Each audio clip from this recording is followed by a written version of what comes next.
Eu queria fazer uma pergunta para você nessa noite. Você tem um passado? Quem tem um passado aqui levando? Todas nós temos um passado, né, gente? Amém? Glória a Deus. Eu quero fazer uma segunda pergunta. Quantas aqui acreditam que Deus te chamou para algo muito especial?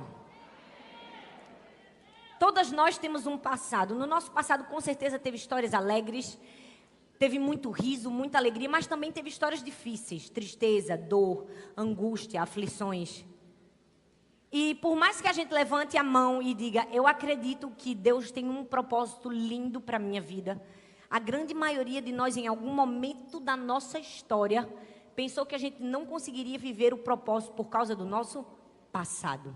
Por causa de dores, de aflições, de situações difíceis que a gente viveu no passado. E por mais que nessa pergunta você não tenha levantado a mão, eu preciso te dizer, eu amo que Jesus só chama pessoas com passado. Vira para a mulher que está do seu lado e diz assim, Jesus só chama quem tem passado. É cada passado que ele pegou, gente. Jesus pegou o povo com os passados mais perturbados. Então Jesus pegou assassino, matador, falastrão, pegou gente ferido, abusado, doente, porque Jesus só pega gente que tem um passado. Isso é uma boa notícia para mim e para você. Que Jesus nos vê. Sabe, o maior problema de muitas de nós mulheres é que a gente não sabe lidar com o nosso passado, com aquilo que passou, se é que você me entende. É ou não é, gente? E hoje em dia é gerado um grande problema. Algumas mulheres se identificam por meio do seu passado, por meio da sua dor. Há uma mistura da sua identidade com o seu sofrimento. Muitas mulheres trazem para dentro de si, para a sua identidade, que deveria ser o propósito pelo qual Deus as criou, elas trazem para isso a sua dor. A Bíblia fala em Lucas capítulo 13, versículo 10 ao 17, a história de uma mulher. A história da mulher encurvada. O texto diz que ela tinha um espírito maligno que mantinha ela presa há 18 anos. E eu amo que em um momento da história, Jesus viu essa mulher, Jesus achou ela, chamou ela à frente e disse assim, mulher, tu estás livre.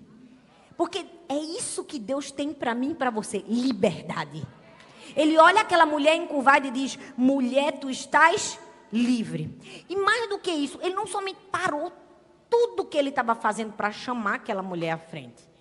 Ele não somente viu, ele chamou ela numa área que ela não podia chegar, que era a frente da sinagoga, era uma área destinada completamente a homens, mas ele fez isso e ele a curou. Eu quero chamar a atenção para você de 3 coisas nesse texto. Primeiro, Jesus viu aquela mulher.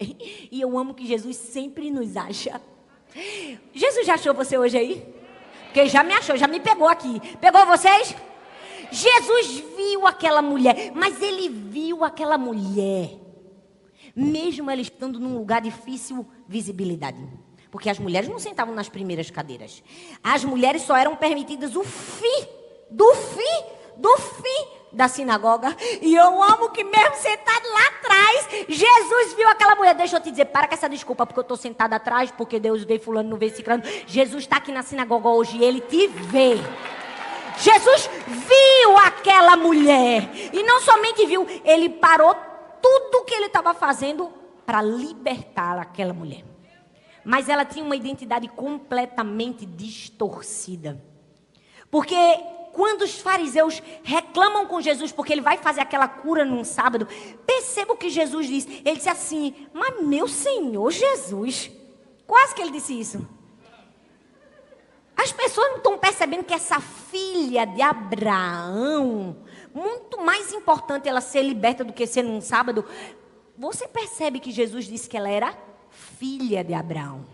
Ela era filha de Abraão, ela tinha uma identidade, mas ela não conseguia viver na sua plenitude. Por quê? Porque ela tinha uma imagem distorcida. Ela era conhecida pela sua dor. Você sabe como era o nome dela? Você sabe como era o nome dela? Não sabe. Porque ela é conhecida pela sua dor. Ela era a mulher encurvada. Deus trouxe a mim e a você hoje aqui para te dizer: você não pode ser conhecida pela sua dor, você tem um nome. Você tem um nome. Sua dor não é a sua identidade, é o tema da mensagem. Vira para a mulher que está do seu lado e diga assim: sua dor não é a sua identidade. Eu amo que mesmo aquela mulher sendo filha de Abraão, ela tinha uma identidade distorcida para mostrar para mim e para você que não tem isso não. Você pode ter entregue sua vida a Jesus, você pode ser crente, num sapatinho de fogo e por ciclo de oração. Você pode ter uma imagem distorcida de quem você é. Mas Jesus está aqui para enxergar a gente no meio da sinagoga e não somente enxergar para nos libertar, amém? A Bíblia tem muitas histórias. A história da mulher encurvada era uma mulher que era conhecida pela sua dor. Mas a Bíblia também conta a história de uma mulher que não ficou conhecida pela sua dor. Quem foi? Tamar. A Bíblia conta em 2 Samuel, no capítulo 13, e do verso 14 ao verso 17, a história dela. Uma história terrível, uma história de abuso, de aflição. Uma história onde, depois de ser abusada pelo próprio irmão, ela é esquecida, negligenciada. Mas eu amo que o nome dela, o nome Tamar, significa palmeira. A palmeira é um tipo de planta sobrevivente. Gente, é muito sério isso. Olha a história de Tamar. O nome dela significa palmeira, que é uma planta sobrevivente. A palmeira é uma planta que vive no verão, no inverno.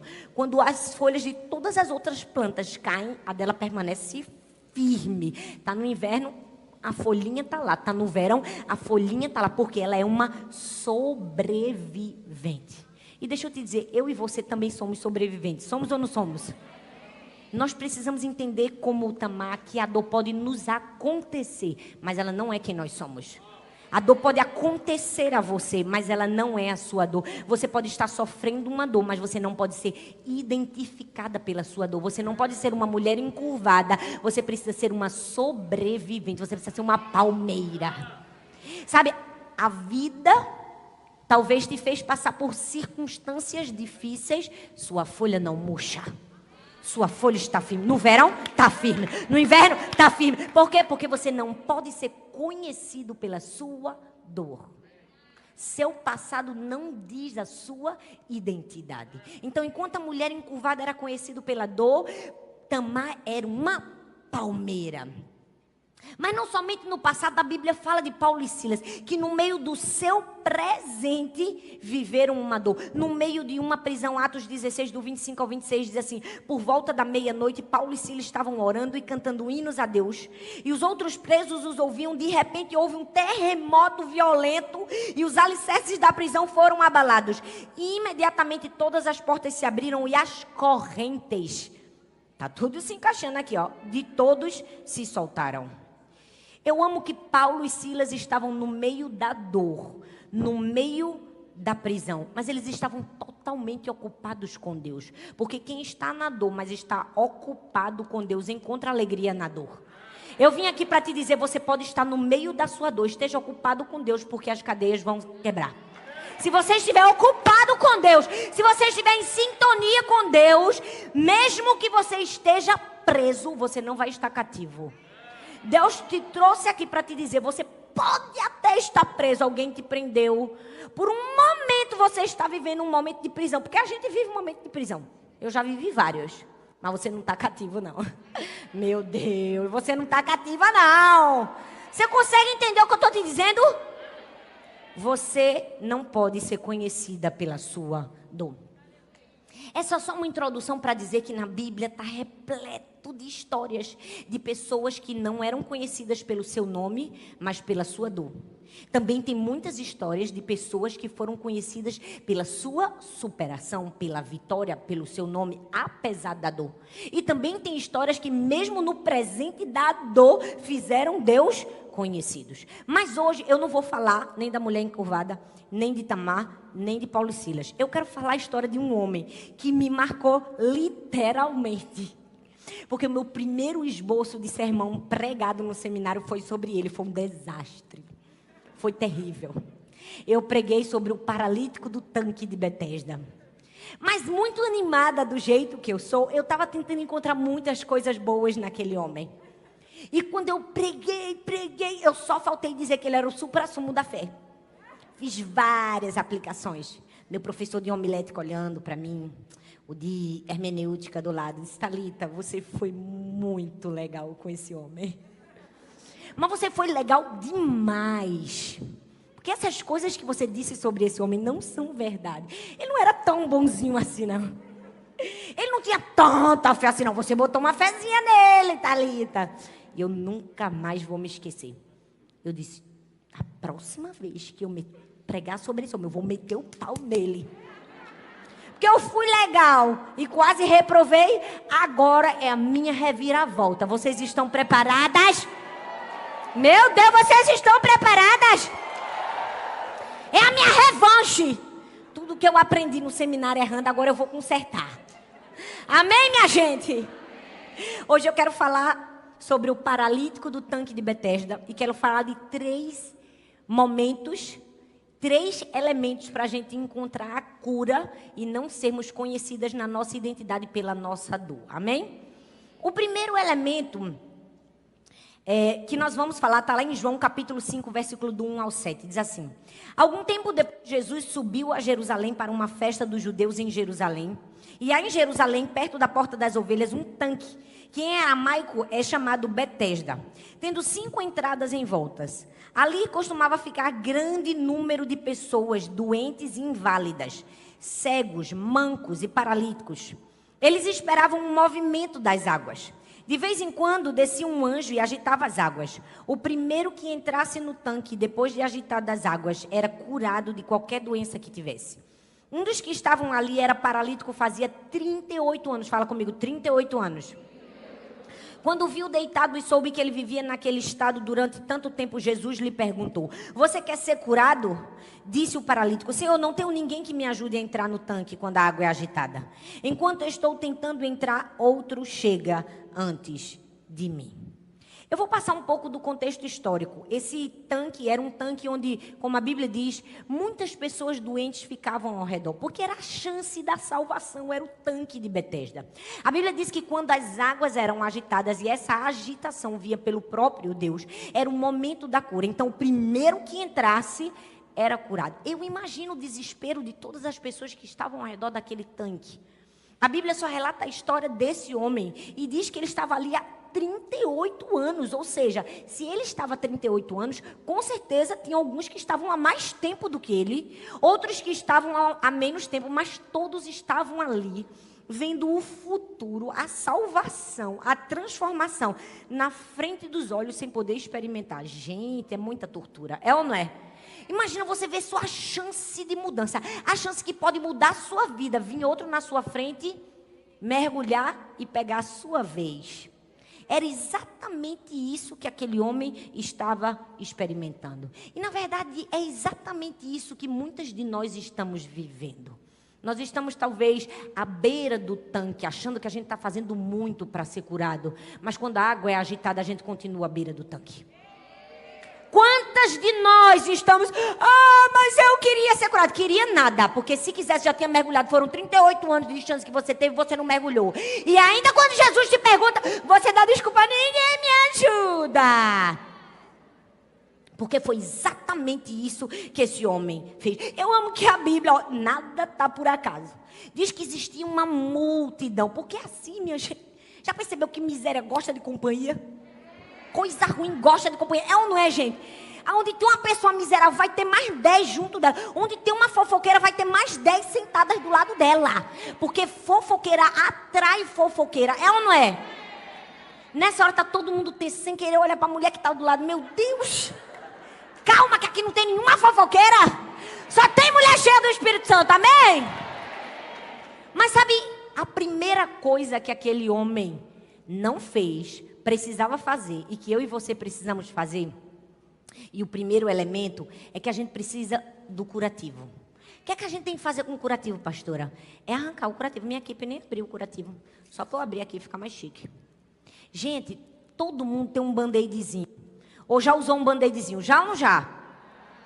E já percebeu que os band-aids são sempre pequenos? Só nos Estados Unidos que a gente acha aqueles grandes? É ou não é, gente? Na vida da gente é assim. Às vezes a gente está com um band-aid bem pequenininho em cima de uma ferida gigantesca. E a gente só vai receber a cura quando a gente tirar o band-aid e permitir Deus curar. Era isso que esse homem precisava fazer. E é por isso que eu estou aqui para te falar desse curativo. Será que você consegue reconhecer aquele que te cura e arrancar o band-aid na hora? Porque aquele homem teve uma oportunidade que ninguém teve. Jesus estava ali na frente dele. Aquele que podia curar. O que é que ele tinha que fazer? Rapaz, ele tinha que arrancar o curativo e dizer assim: estou aqui, sou eu, me chama. Mas a gente vai ver que não foi bem isso que ele fez, não. Por quê? Porque, infelizmente, a verdade é que, às vezes, algumas pessoas se encontram com outras só pelas coisas incomuns que elas têm. Só pelos problemas incomuns que elas têm. Elas estão o tempo todo junto umas das outras para atrair o que elas mesmas possuem. Já viu que uma pessoa que tem alguma coisa para reclamar de alguém, ela vai achar outra pessoa que também tem alguma coisa para reclamar dela? É assim que acontece na vida. E talvez você fale tanto do seu problema, tanto do seu problema, tanto da sua dor, tanto do seu sofrimento, que você perdeu a sua identidade. Você já não sabe mais nem qual é o seu nome. Porque a única coisa que você sabe fazer é falar daquilo que lhe aconteceu. Talvez você esteja confundindo a sua identidade com a sua dor. Você está misturando a sua dor com o seu problema. Suas falas foram todas preenchidas pelo que o problema te fez, o que o problema disse a você, como o problema era antes, como ele está maior agora. Nós precisamos entender que a gente não pode confundir o nosso nome com a nossa dor. A Bíblia está recheada de histórias de pessoas que a gente não conhece o nome, mas conhece o problema. Por quê? Porque as pessoas não estão querendo ser transformadas, elas estão querendo ser acariciadas. As pessoas não estão querendo transformação, elas estão querendo ser afirmadas. Cuida. E tá aqui no colo, bebê. E esse é um espírito dessa geração. As pessoas não querem ser transformadas, elas querem ser confortadas na sua miséria. Elas querem ser acariciadas. A gente tem várias histórias na Bíblia de pessoas que a gente não sabe o nome, mas sabe o problema. A mulher do fluxo de sangue, não sabemos o nome, mas sabemos o problema. A mulher samaritana, não sabemos o nome, mas sabemos o problema. É ou não é, gente? O cego, gente, de João 9, a gente não sabe o nome, mas sabe o problema. A mulher adúltera, não sabe o nome, mas sabe o problema. O leproso, a gente não sabe o nome, mas sabe o problema. O endemoniado, não sabe o nome, mas sabe o problema. Qual é a sua escolha hoje? Ser conhecido pelo seu problema ou pelo seu nome? Qual é a sua identidade? É o seu problema? Talvez você está fazendo do seu problema seu cobertor de acariciamento de alma. Porque você quer ser conhecido pelo seu problema. Porque, infelizmente, o teu problema tem atraído junto de você pessoas que não estão preocupadas com a sua transformação. Mas no momento que você tirar o curativo, você vai atrair a pessoa certa, você vai atrair Jesus. Quando você disser assim, eu preciso de cura, Jesus vai chegar até você. Eu me pergunto se talvez a gente tenha falado tanto da nossa dor, que nós temos sido definidos pela nossa dor, que a nossa dor se misturou com a nossa identidade. E o primeiro passo para você ser curado é entender que você tem um nome. Você tem um nome, seu nome não é a sua dor. E para ser curado, você vai precisar parar de confundir a sua dor com o seu nome. Fala, eu tenho um nome. Fala, minha dor não é meu nome. Sabe por quê, gente? Porque nesse processo de entendermos que a nossa dor não é o nosso nome, a gente vai ser achado. A gente não vai se perder no meio da multidão. Eu amo que o texto diz que tinha uma multidão. Tinham milhares. Eram muitos aleijados, cegos, coxos, mancos. Eram muitos. Mas eu amo que no meio daquela multidão de doentes, Jesus olha e vê um homem.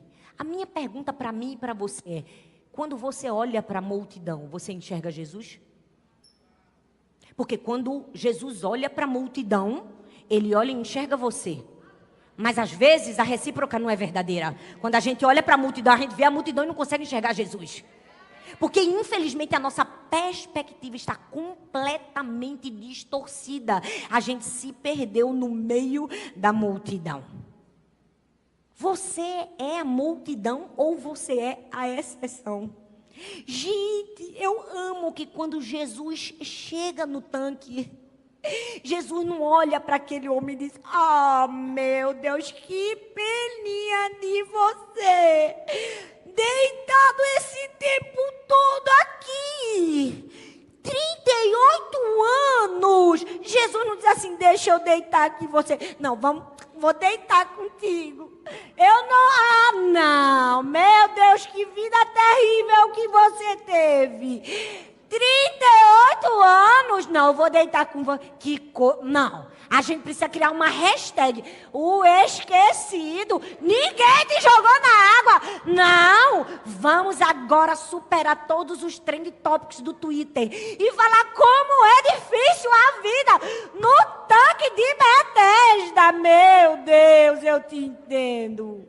Eu te afirmo, que vida difícil. Eu acho que a gente deveria criar um grupo do mimimi dos excluídos. Foi isso que Jesus fez, gente. Olha bem o que Jesus fez. Ele olhou para aquele paralítico e disse assim: você quer ser curado? Meu irmão, o que tu estás fazendo aqui? E eu amo imaginar que se fosse nos dias de hoje ia dar problema. E ou não ia? Ia dar problema, gente? Jesus ia sair na capa dos jornais. Jesus Cristo não tem compaixão. E eu não ia. Ia se criar um grupo, uma bolsa especial para aquele homem. Porque ele foi uma pessoa excluída, cancelada pelo próprio Cristo. E eu não ia, gente.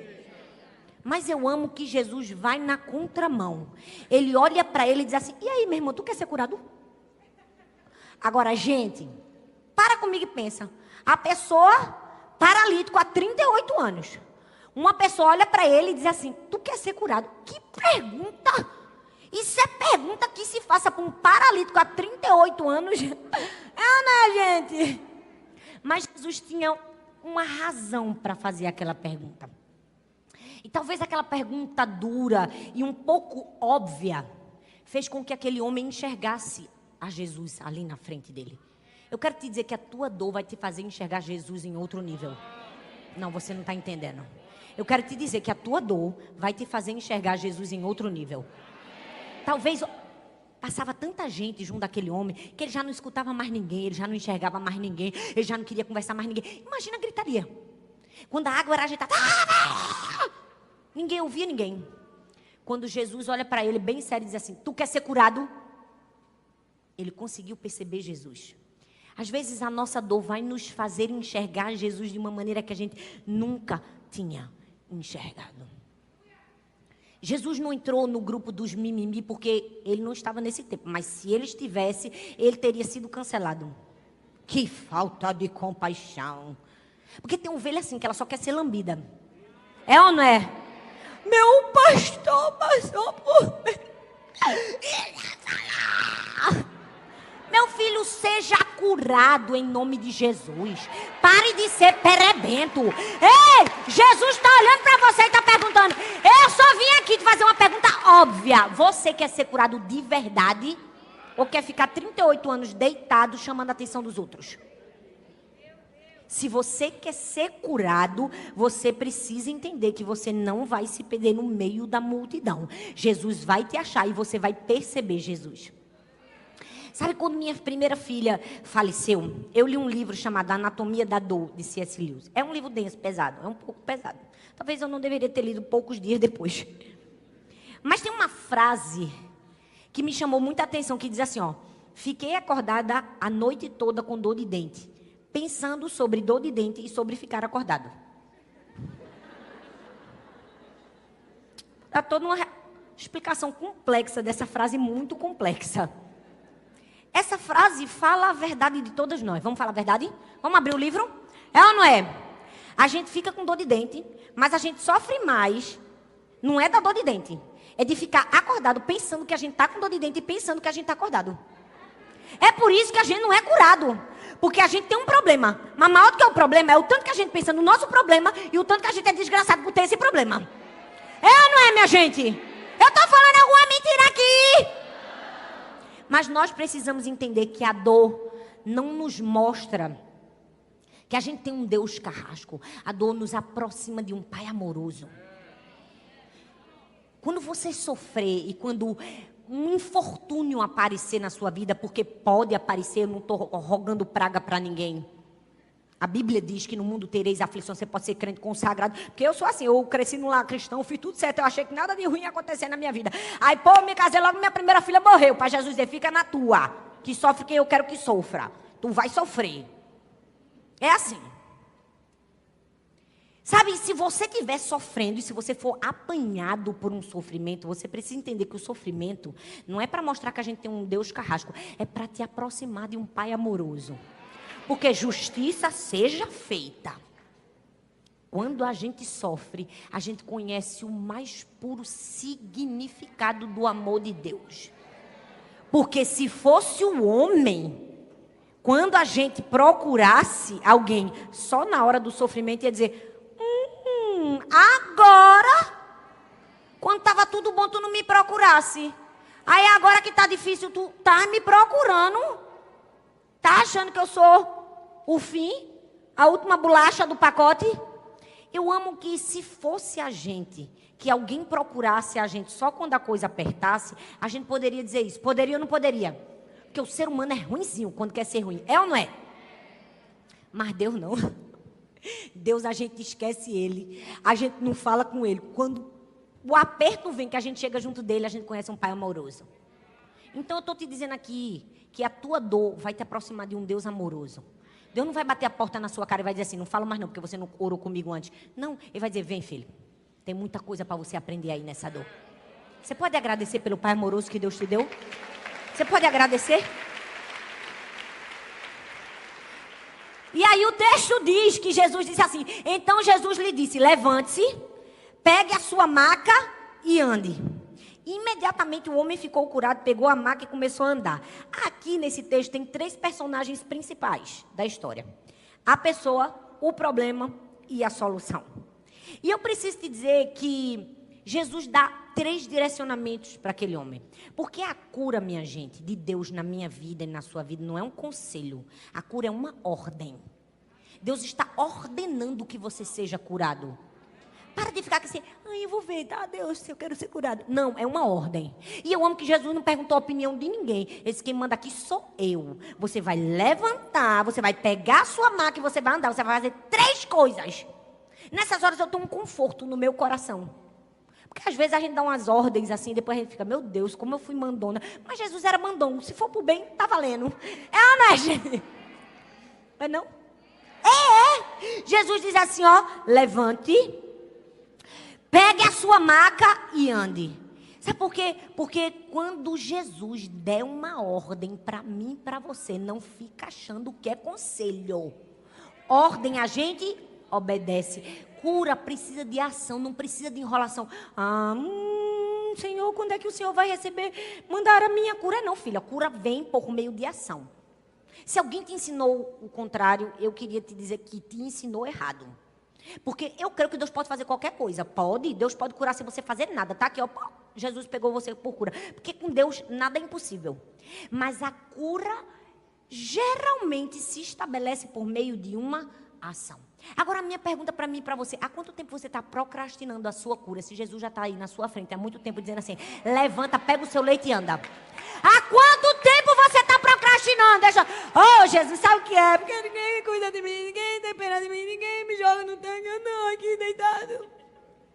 A cura precisa de ação. Mas deixa eu te dizer, não é uma ação humanista, não é uma ação centrada em si mesmo. Eu vou receber minha cura, porque também tem o outro lado da moeda, porque tem gente que acha que se cura por si próprio. É a pessoa que ela se acha tão bom que tudo está dentro dela. Meu filho, tudo que está dentro de você pode ser bom, mas vem tudo por meio de Jesus. Então se conecta a Ele, porque se você não estiver conectado a Ele, não vai dar certo. A cura não vem por meio de você, vem por meio de Jesus. Aquele homem, ele estava reclamando o tempo todo porque ele se apoiava. Ele apoiava a cura em si próprio.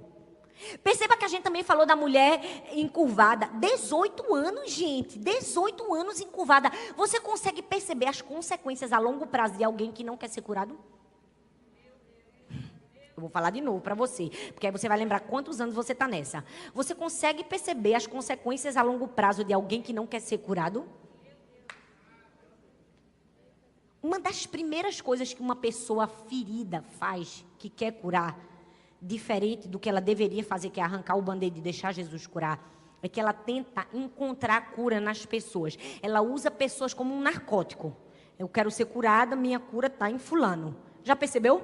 Que tem gente que procura a cura em si mesmo, procura a cura nas outras pessoas. E às vezes a gente tem um erro mais grave ainda, que é aumentar o primeiro erro. A gente sobe a expectativa da cura na próxima pessoa, e aí o que é que acontece? Vira um vício num relacionamento obsessivo. Vocês sabem que eu falei sobre isso aqui no último culto de mulheres. Eu falei sobre Lia. E o tanto que ela colocou todas as expectativas de identidade, de aceitação e de amor dela em Jacó. E foi desastroso, porque à medida que ela tinha um filho, Simeão, aí ela ia tendo um filho, assim, esse é o filho da minha aflição, agora meu marido vai me ver. Esse é o filho da minha dor, agora meu marido vai... me amar. Não, agora meu marido vai se unir a mim. Cada filho que ela tinha, ela ia botando, porque ela tinha criado um ídolo no seu coração. O ídolo era Jacó. O vazio, a rejeição levou ela a excessos. Criou um ídolo no seu coração. Ela precisou ter 3 filhos, o marido não olhar para a cara dela, ela ter um encontro com Deus, o Iavé, para ela reconhecer que o verdadeiro amor da vida dela era Deus. Aí ela tem um filho e diz assim: dessa vez eu louvarei, porque agora o ídolo do meu coração não é mais meu marido, é Deus. Eu preciso te dizer que tentar a cura em si mesmo ou em outras pessoas não vai te dar resultados. Não vai te dar. O texto diz assim, aquela mulher encurvada tinha um espírito de enfermidade, já havia 18 anos, e andava encurvada e não podia de modo algum se endireitar. Se o texto diz que ela não podia de modo algum se endireitar, foi porque ela tentou. Foi ou não foi? Claro! Eu imagino inúmeras vezes que aquela mulher tentou se curar por si próprio, mas não conseguiu. Você já viu que tem gente que é assim? Ela ajuda todo mundo. Ela dá a mão para todo mundo encontrar a cura, só ela que não encontra a cura dela? É ou não é, gente? Eu preciso dizer, é muito bonito se sacrificar pelos outros, mas não despreze a si mesmo. Arranca o band-aid, olha para você, perceba que você está doente e diga: Deus, me cura. Esse é o primeiro passo para a cura. É tirar o band-aid. Está colado. A ferida está grande aqui embaixo, está feio o negócio, está até fedendo. Mas eu vou tirar e dizer assim: Senhor, eu reconheço que o Senhor pode me curar, estou aberto para a cura. Segundo passo, quem quer ir para o segundo? O segundo elemento é a cadeira de balanço, e vocês vão entender por quê. A minha pergunta é: você está disposto a acabar com as desculpas? A Bíblia diz em João 5:7, diz assim: disse o paralítico: Senhor, não tenho ninguém que me ajude. Foi a ladainha dele. Que me ajude a entrar no tanque quando a água é agitada. Enquanto eu estou tentando entrar, outro chega antes de mim. Eu confesso a vocês que há muitos anos atrás eu tinha muita pena dele. Eu dizia: gente, coitado. Por isso que ele não é curado. Ninguém ajudou ele. Que bando de povo ruim. Mas na verdade, quando você faz uma boa exegese, que era o que eu não tinha feito, porque há muitos anos eu era apenas um estudante, você percebe que aquele homem estava completamente acomodado, afagado na sua dor. Sabe, por um tempo, eu me deixei ser afagada pela minha dor. Sabe aqueles momentos em que a gente não aceita a responsabilidade da cura? A gente foi ferido, a gente está ferido, aí a gente escolhe o segundo elemento, que é a cadeira de balança. A gente escolhe sentar e chorar. E se tem uma coisa que mulher sabe fazer é chorar. É ou não é, gente? É não, minha gente? A gente chora muito bem. Chora ou não chora? Você já percebeu como é uma cadeira de balanço? A gente faz uma força. Eu estou fazendo uma força especial aqui nessa, para ir para frente e para trás. Faz ou não faz? Mas não sai do lugar. Sai? Sai, gente. A gente não sai do lugar e a gente fica se ninando. Meu Deus. Eu sabia que a irmã fulana gosta de todo mundo, só não gosta de mim. Porque minha sogra faz isso comigo, Deus. É, né, gente? Logo eu que sou tão boa. Meu Deus, como eu sou tão boa. É, né, gente? A gente faz uma choradeira, a gente se nina. Nina e ô Nina. Quem é esse Nina? Quem antes dormir, fica imaginando todo o discurso que quando você tiver coragem, você vai dizer para aquela pessoa que você nunca disse aquele discurso. E graças a Deus que você nunca disse. Que você só ensaiou. Foi ou não foi? Pensa numa pessoa que ensaiou discurso. Meu irmão, eu podia entrar na Globo sem fazer escola. Porque pensa numa pessoa que ensaiou discurso. Eu ensaiava o discurso da minha dor, disse num dia. Que eu tiver uma coragem, que eu tiver uma chance nessa vida, também vai sair tudo que tá aqui, ó. Engosgada na minha goela. Porque a gente é crente, mas ainda tem, né, a carne querendo se manifestar. É ou não é, gente? É ou não é, minha gente? Vamos começar daí, quebrando. Hoje é o dia de quebrar. Vai quebrando essa impressão de perfeição que você tem minha. Que se tu vê aqui, menino, tem tanta coisa ruim. Sangue de Jesus tem poder. Eu não sei como é que Deus ainda tem paciência comigo. Eu fiquei um tempão me balançando na minha cadeira de balanço. Por isso que eu não era curada. Sabe por quê? Porque teve um dia que Jesus disse assim, Thalita, eu vi o que aconteceu com você. Mas eu preciso te dizer que o que eu fiz por você é maior do que o que aconteceu com você. No dia que você enxergar o sacrifício de Jesus na cruz do Calvário como algo maior do que o que você sofreu, você vai ser curado. Você vai aceitar a responsabilidade da sua cura. É o segundo elemento. Você precisa sair dessa cadeira de balanço. Vira para a mulher que está do seu lado e diga, Deus está falando contigo, filha. Acorda aí. É para tu. Amém, minha gente? Oh, glória a Deus. Você precisa aceitar a responsabilidade da cura. E eu preciso te dizer que aceitar a responsabilidade da cura parte da premissa de aceitar a dor da recuperação. Vou te dizer que ser curado não é fácil não, viu? Ai, eu quero tanto ser curado. Tu não sabe o que tu está pedindo para Deus. Ser curado é muito difícil. Porque ser curado vai fazer você aceitar a responsabilidade da cura, mas também a dor da recuperação. Sabe por quê, gente? Porque a maioria das pessoas pensam que o sofrimento é muito grande e se esquecem que a recuperação é maior. Uma vez eu vi a história de uma mulher que se machucou e machucou o joelho num acidente numa pista de esqui. O médico chegou para ela e disse assim, olha, seu joelho machucou. Mas, se você fizer o tratamento certinho, ele vai ficar tão bom que é capaz dele ficar melhor do que o outro que não machucou. Mas só que você tem que passar pelo processo da cura, entendeu? O processo da cura pode fazer você ficar melhor, mas também pode não ficar. Eu preciso te dizer que o processo da cura é algo que você aceita e trabalha através dele. Sabe por quê? Porque o sangue de Jesus, ele não dá amnésia na gente. Era tão bom que desse, não era, gente? Eu queria esquecer de tanta coisa na minha vida. Pensa se tivesse um botão que fizesse assim, pá! Não. Jesus não dá amnésia pra gente, mas o sangue de Jesus não oferece amnésia, mas oferece a cura. Então você vai lembrar, pode lembrar, mas você precisa mais do que a amnésia, você precisa da cura. Você tem que abraçar a dor da recuperação.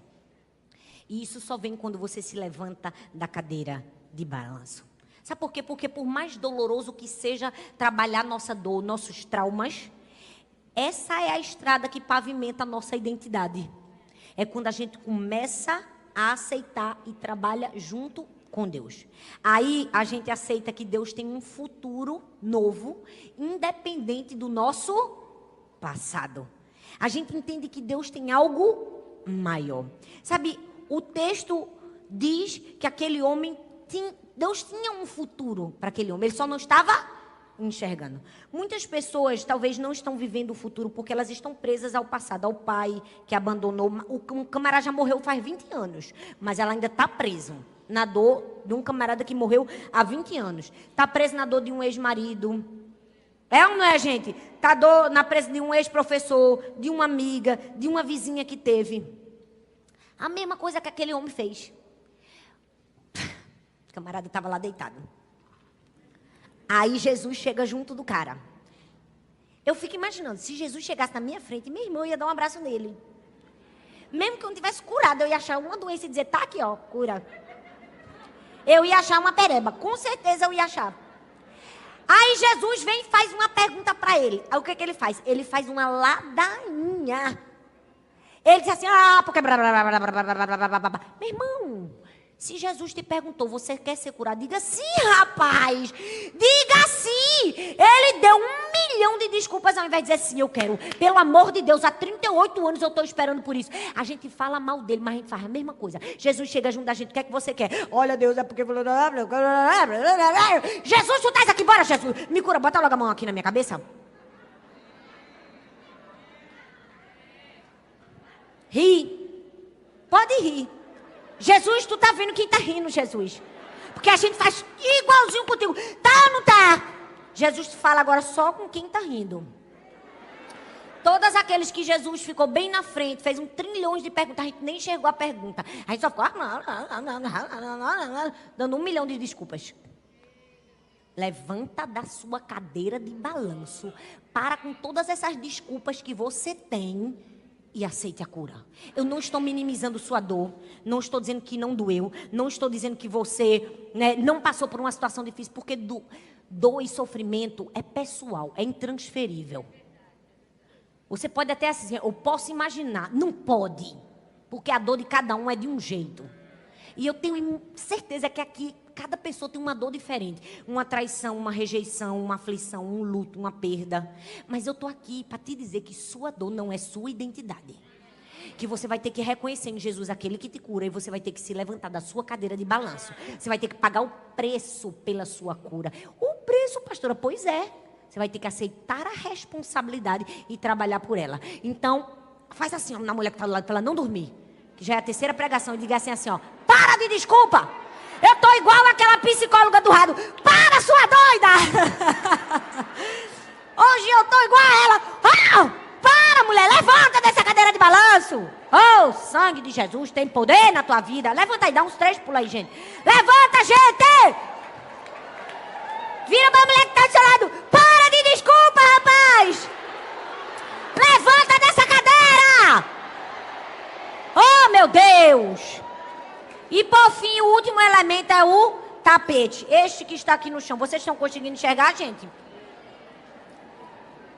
Olha bem para mim. O tapete. Você consegue carregar o tapete? Olha bem para mim aqui, ó. O tapete é como se fosse a maca. Sim, mas mulher gosta, viu? De um moído. Tá bom, gente, já deu. Já acordou. João 5, do 9 a 11. Diz assim, imediatamente, fala comigo, imediatamente. O homem ficou curado, pegou a maca e começou a andar. Isso aconteceu num sábado. E por essa razão os judeus disseram ao homem que havia sido curado: hoje é sábado, não lhe é permitido carregar a maca. Meu Deus, sempre tem um fariseu para perturbar a vida da gente, é ou não é? Até na hora boa da vida da gente, sempre tem um enviado de Satanás para querer estragar a festa. Tu já percebeu? É ou não é, gente? Aí ele respondeu: o homem que me curou me disse, pegue a sua maca e ande. Jesus disse assim, você tem que pegar a sua maca e sair daqui. Mais um momento que as pessoas falariam que Jesus não tinha compaixão. Como é que vai mandar um aleijado pegar numa maca e andar? É ou não é, minha gente? Mais um momento que Jesus poderia ter sido julgado. E mais um momento que os legalistas apareceram para dizer assim, tá tudo errado. Deixa eu dizer, quando Deus curar você, quando Deus quiser escrever uma nova história na sua vida, não escute os legalistas. Eles vão dizer que você está fora do lugar, eles vão dizer que não era para pegar a maca, eles vão dizer que não era para você ser curado. Eles vão até reclamar do dia que você for curado. Porque eles vão achar um motivo para reclamar. Porque o fariseu, ele é tão religioso, mas mais do que religioso, ele é invejoso. Então, no dia que Deus chegar até você com sua cura, porque ele vai chegar, não escuta o legalista. Amém, minha gente? Decida levantar e carregar o tapete. Jesus disse assim, meu filho querido, você não somente vai se levantar, como você vai amarrar este tapete e você vai carregar esse tapete, porque eu estou mandando você carregar esse tapete. Bota o tapete debaixo do sovaco, como diz o nordestino, e ande com esse tapete. Sabe por que eu quero que você ande com esse tapete? Primeiro, eu quero que você nunca se esqueça de onde você saiu. Segundo, eu quero que você nunca se esqueça quem te tirou de lá. Terceiro, eu quero que seja um testemunho para que as pessoas vejam que Deus cura um paralítico. Então, quando Deus mandar você carregar o tapete, minha filha, pule, levante, pegue ele e corra. Amém, minha gente? Sabe por quê? Porque quando ele fizer isso, é porque ele quer que você acesse a novos lugares. Meu Deus, eu tô sentindo um negócio forte aqui. Olha bem para mim. Por que Deus vai mandar você carregar sua maca? Porque ele quer que você acesse a novos lugares. Olha o que a Bíblia diz. João 5:14, a parte A. Mais tarde, Jesus encontrou o homem no templo. Aonde foi que Jesus achou ele, minha gente? Foi no tanque? Foi aonde? Foi no templo. Eu acho isso fascinante. Porque aquele homem tinha levantado do tapete pela primeira vez. E aquela era a primeira vez que ele tinha ido ao templo. Sabe por quê? Porque a cura de Deus para você vai te fazer acessar lugares que você nunca acessou. Por que você tem que ser curado, minha filha? Porque Deus quer te levar a lugares que você nunca foi. Porque Deus quer te fazer conhecer pessoas que você nunca conheceu. Deus quer te expor a coisas que você nunca foi exposto. Esse é o motivo da sua cura. Você consegue compreender? Jesus está curando você porque Ele pensa em você e pensa em outras pessoas. Quando você é curado, você acessa lugares que antes você não acessava. Se você for curado na sua identidade, você vai acessar lugares que você não acessava antes. Eu um dia perdi minha carteira de identidade no avião. Desci do avião num voo em conexão. Eu tinha que pegar outro voo. Cadê minha carteira de identidade? Estava no avião. Minha filha, eu voltei. Eu chorei, eu implorei. Só faltei me ajoelhar na frente da comissária. Eu digo, eu preciso da minha carteira. Que eu quero voltar para minha casa. Eu tenho 3 filhas. Eu viajando que só. Por que eu estava desesperada? Porque eu sabia que eu podia chegar com toda a boa vontade do mundo e dizer assim, eu tenho certeza que meu nome é Thalita. Ela ia deixar eu entrar no avião? Ela ia deixar eu entrar no avião? Tem lugares que você só acessa com a sua identidade. Ei, você precisa ser curada na sua identidade para acessar os lugares que Deus preparou por você. Ah, não, mas eu não quero não, tá tão bom aqui. A vista do tapete tá é boa. Eu até gosto dessa miséria acariciada. Tem gente que é assim. Mesmo que tu goste, mesmo que tu esteja acostumado, deixa eu fazer um pedido para você. Mulher, seja curada pelas próximas gerações. Eu vou falar de novo. Seja curada pelas próximas gerações. Porque quando Deus nos cura, Ele quer nos curar para tocar e alcançar outras pessoas. Pensa pelo menos nos outros, porque o que a gente está vivendo hoje, sinceramente, gente, é um problema geracional. O inimigo liberou, e se liberou no Brasil, foi com mais força. Um espírito de vitimismo generalizado. E infelizmente, muitas pessoas estão passando às próximas gerações isso. Deixa eu te dizer, você precisa ser curado pelas próximas gerações. Você já viu uma árvore genealógica? Com certeza seu filho já desenhou na escola. A árvore genealógica tem lá você, aí o pai, a mãe, o avô, o bisavô, o tataravô. Lá pra cima a gente não conhece ninguém. Conhece? A gente conhece, gente? Não conhece ninguém, sabe os erros, o passado, sabe ou não sabe? Lá em cima da nossa árvore genealógica pode ter tido assassino, pode ou não pode? Pode ter tido ladrão, pode ter tido um monte de gente ruim, divórcio, trauma, abuso. Deixa eu te dizer, mais importante do que o passado que está em cima é a linha com o sangue de Jesus que você vai escrever a partir de você. Você diz assim, ó, se daqui pra cá tinha divórcio, abuso, separação, ei, em mim para. Em mim para. Aqui parou. Ei, se antes teve abuso, teve divórcio, a partir daqui não. Porque eu vivo para que Sara e Laura e Helena virem para trás na árvorezinha genealógica, vejam papai e mamãe. E mesmo que elas saibam que lá em cima, sei lá onde, que eu não sei aonde, possa ter havido alguma dessas coisas, elas dizem assim, no meu pai e na minha mãe acabou. No meu pai e na minha mãe, o sangue de Jesus passou uma listra que não vai ver divórcio, separação, rejeição, abandono, falta de paternidade. Você consegue entender que a sua cura não é só para você, é para as futuras gerações? Você consegue entender que mesmo que você não for curado, mulher, queira a cura pelo menos pelos outros? Porque Deus quer te fazer acessar novos lugares. Mas quando Deus fizer isso, Ele vai deixar um recado bem pequenininho para mim e para você. Decida guardar seu coração. Porque Deus vai te levar em outros lugares. E Deus pode levar a gente onde Ele quiser, porque Ele é Deus. Mesmo que a gente não vá atrás, mesmo que a gente não corra, mesmo que a gente não peça, Deus pode dar. Porque, olha, tem dias que Deus me dá umas coisas que eu digo, meu Deus, nunca nem pensei nisso, nunca nem pedi. Deus me deu, obrigada, Deus, te amo. É por isso que eu digo que eu sou queridinha de Jesus. Quando eu digo isso, é para todo mundo dizer. E eu digo e ensino vocês a dizerem isso. Porque a gente tem que ter essa perspectiva de Deus. É como o Chantel disse. A gente tem que enxergar Deus como um pai amoroso. A gente tem que declarar isso. Jesus me ama. Aonde eu vou dizer? Onde é que está encontrando favor e graça de Deus aqui na minha vida? Eu já entro. Cadê a vaga do crente no estacionamento? Porque eu já sei que Deus está assim, ó, correndo atrás para me abençoar. Tu não quer isso não, gente? Porque onde eu chego, eu digo assim, gente, Deus está com uma vontade de me abençoar hoje. Ó, deixa eu te falar, sabe o que está acontecendo comigo ultimamente? Uma moda. É o Espírito Santo. Eu entro numa loja para comprar uma coisa, a pessoa da loja me conhece e me dá. Ó, eu fui comprar uma blusa, porque eu ia pregar num lugar e esqueci aquela blusa que usa por dentro para a roupa não ficar transparente. A mulher disse, meu Deus, pastor. Aí me abraçou, não sei o quê. Quando eu estava no caixa pagando, ela disse, gente, não! Aqui a senhora não paga. Eu disse, não, irmã, não precisa, de verdade. Não, aqui não. Meu Deus, obrigada. Eu fui na outra loja, a mesma coisa. Menino, eu digo, virou moda. Sabe por quê? Deus está me perseguindo com a bondade dele. Porque eu tenho essa perspectiva de Deus. E você precisa ter essa perspectiva também. Até quando as coisas ruins acontecem, eu digo, rapaz, tem alguma coisa muito boa que Deus vai tirar disso? Quando alguma coisa muito ruim acontece, eu digo, rapaz, Deus vai fazer uma limonada com esse limão. Mas, quando Deus fizer isso na sua vida, porque Deus vai fazer. Deus vai te dar até um sapato rosa chique desse que Ele me deu, cheio de taxa. Se Deus te der, deixa eu te dizer uma coisa, não perca seu coração. O texto encerrou e disse assim, Jesus disse assim, não volte a pecar.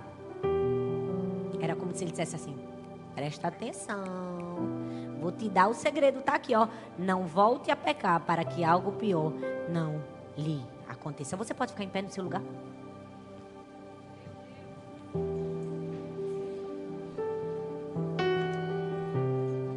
Eu vi uma história de uma mulher bem pobrezinha, presta atenção. Ela morava numa casa bem pobrezinha e ela tinha uma neta que estava muito doente. E a netinha estava tão doente, ela não sabia mais o que fazer. Então ela teve que tomar uma decisão muito difícil. Ela teve que deixar a netinha sozinha dentro de casa e sair andando na próxima vila para procurar um médico. Ela fez isso. Deixou a filha, a neta, correu. Quando chegou no médico da vila, no hospital, não tinha médico que pudesse ir até a casa dela. A netinha dela não aguentava sair de casa, não tinha como levar. Ela estava muito doentinha, muito acamada. Então aquela senhorinha muito desesperada, quando saiu do hospital, viu uma igreja. Entrou na igreja e viu que tinha umas senhoras assim, fazendo orações.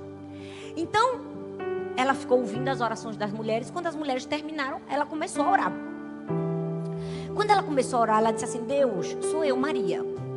Olha só, Deus, minha netinha está muito doente em casa. Não tem nenhum médico que vá lá. Ninguém vai na minha casa. Mas Deus, eu vim aqui só para te dizer, vai lá na minha casa. Olha, Deus, e as mulheres olhando, aquela mulher orando. Olha, Deus, eu moro depois do riacho. Quando passa a ponte, você pega a terceira ruazinha lá no fim. A última casinha é a minha, Senhor. Minha netinha está lá. A porta está fechada, mas debaixo do tapetinho vermelho tem a chave, Senhor. Vai lá. E aquelas mulheres rindo. Que oração patética. Uma mulher dando um endereço para Deus. Eu preciso muito que o Senhor vá curar minha netinha. Aquela mulher terminou a oração e foi para a casa dela.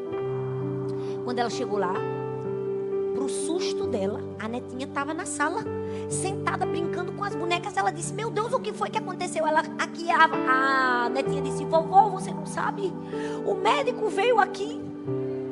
Ele estava todo vestido de branco, era tão bonita a roupa dele, brilhava assim, vovó. Ele olhou para mim, deu um beijo na minha testa, disse que eu estava curada. E ele mandou dizer assim para você, vovó, eu escutei a sua oração, entendi o endereço e quero te dizer, a chave está debaixo do tapetinho vermelho para você entrar. Deus te trouxe aqui essa noite para você dar a Ele o endereço da sua dor. Deus te trouxe aqui essa noite para você dar o endereço da sua dor para Deus. Hoje é a noite que você vai dizer: ó Deus, a minha netinha está doente, Senhor. Eu moro na rua tal, tem a chave debaixo do tapete vermelho, que eu sei que o Senhor pode me fazer uma visita. Eu quero que você feche seus olhos aonde você está. Eu não sei o que você sofreu, eu não sei o que você está sofrendo, eu não conheço o seu passado, eu não sei qual foi a dor que você abraçou até o dia de hoje. Eu quero te dizer que você precisa começar a falar a sua dor para Deus. Começa a dar um endereço para Ele. Diz: ó Deus, foi na rua tal, a rua da amargura, que fulana falou isso comigo, que eu fui rejeitada pelo meu pai. E a gente vai cantar bem alto, para ninguém ouvir sua oração. E hoje é a noite da sua cura. Começa a contar seu endereço para Deus. Começa. Eu não sei o que aconteceu com você, mas Deus sabe. Eu vou te dizer de novo: eu não sei o que aconteceu com você, mas Deus sabe. Talvez eu não enxerguei você, seu marido não enxergou em você, seu pai não enxergou você, uma figura de autoridade não enxergou você, talvez sua amiga não enxergou você. Jesus enxergou você. É suficiente que Jesus nos encontre. Ele marcou um encontro com você essa noite. Você que precisa ter um encontro verdadeiro com Ele. Você que precisa dizer sim ao chamado do Senhor. Ele está aqui olhando para você dizendo: e aí, o que é que você quer? Ele está te fazendo um convite nessa noite de entregar sua vida a Jesus, a Ele como o único Senhor e Salvador da sua vida. Sua vida não tem propósito se você não fizer essa primeira escolha. Você não consegue pegar a maca e andar. Você precisa abandonar o pecado. Você precisa dizer sim para Jesus, dizer: escreve uma história nova na minha vida, Senhor. Porque eu tentei de todo jeito. Eu estou encurvado, ó, tem um tempão. Eu estou andando assim, ó, tem um tempão.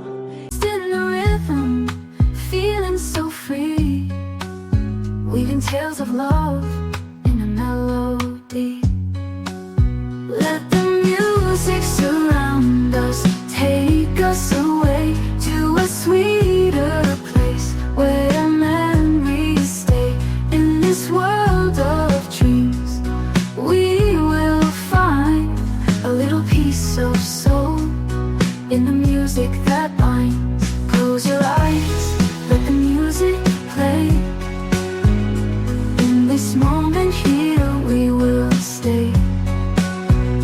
Feel the beat deep in your core. We'll keep dancing on forevermore. Let the music surround us, take us away to a sweeter place where memories stay. Eu já tentei de todas as formas, mas não consegui. É simples. A maior forma de todas está aqui hoje. É só você levantar a mão e dizer assim: eu quero dizer sim para Jesus. Eu vou contar de 1 até 3. Eu vou te dar a chance da tua vida, a chance de você entregar a sua vida a Jesus, ou talvez se reconciliar, porque talvez um dia você já se encontrou com Jesus e abandonou o caminho, talvez até por causa da dor. Mas teu dia é hoje. Tua agora é agora. Vamos lá? Eu quero conhecer quem quer entregar a vida a Jesus. 1, 2, 3.